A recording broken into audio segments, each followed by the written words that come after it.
Now is the chance to use reliable energy to grow your money with the Dominion Energy Reliability Investment.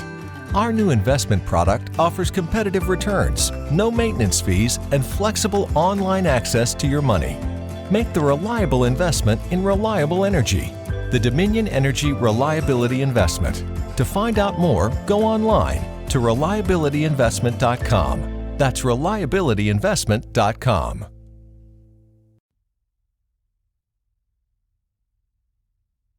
लीजिए सुनिए देवकीनंदन खत्री के लिखे उपन्यास चंद्रकांता के दूसरे भाग का 6वां बयान मेरी यानी समीर गोस्वामी की आवाज में।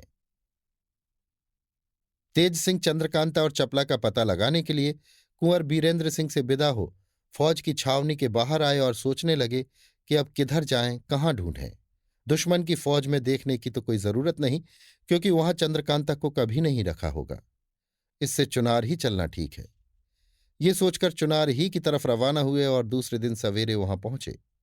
सूरत बदलकर इधर उधर घूमने लगे। जगह जगह पर अटकते और अपना मतलब निकालने की फिक्र करते थे, मगर कुछ फायदा न हुआ। कुमारी की खबर कुछ भी न मालूम हुई। रात को तेज सिंह सूरत बदल किले के अंदर घुस गए और इधर उधर ढूंढने लगे। घूमते घूमते मौका पाकर वे एक काले कपड़े से अपने बदन को ढांक कमंद फेंक महल पर चढ़ गए। इस समय आधी रात जा चुकी थी। छत पर से तेज सिंह ने झांक कर देखा तो सन्नाटा मालूम पड़ा, मगर रोशनी खूब हो रही थी। तेज सिंह नीचे उतरे और एक दालान में खड़े होकर देखने लगे। सामने एक बड़ा कमरा था, जो कि बहुत खूबसूरती के साथ बेशकीमती असबाबों और तस्वीरों से सजा हुआ था। रोशनी ज्यादा न थी, सिर्फ 2 शमादान जल रहे थे। बीच में ऊंची मसनद पर एक औरत सो रही थी। चारों तरफ उसके कई औरतें भी फर्श पर पड़ी हुई थीं। तेज सिंह आगे बढ़े और एक एक करके रोशनी बुझाने लगे, यहां तक कि उस कमरे में सिर्फ एक रोशनी रह गई और सब बुझ गई। अब तेज सिंह उस कमरे की तरफ बढ़े। दरवाजे पर खड़े होकर देखा तो पास से वो सूरत बखूबी दिखाई देने लगी, जिसको दूर से देखा था। तमाम बदन शबनमी से ढका हुआ, मगर खूबसूरत चेहरा खुला था। करवट के सबब कुछ हिस्सा मुंह का नीचे के मखमली तकिए पर होने से छिपा हुआ था। गोरा रंग, गालों पर सुर्खी, जिस पर एक लट खुलकर आ पड़ी थी, जो बहुत ही भली मालूम होती थी। आंख के पास शायद किसी जख्म का घाव था, मगर ये भी भला मालूम होता था। तेज सिंह को यकीन हो गया कि बेशक महाराज शिवदत्त की रानी यही है। कुछ देर सोचने के बाद उन्होंने अपने बटुए में से कलम, दवात और एक टुकड़ा कागज का निकाला और जल्दी से उस पर यह लिखा, ना मालूम क्यों इस वक्त मेरा जी चंद्रकांता से मिलने को चाहता है।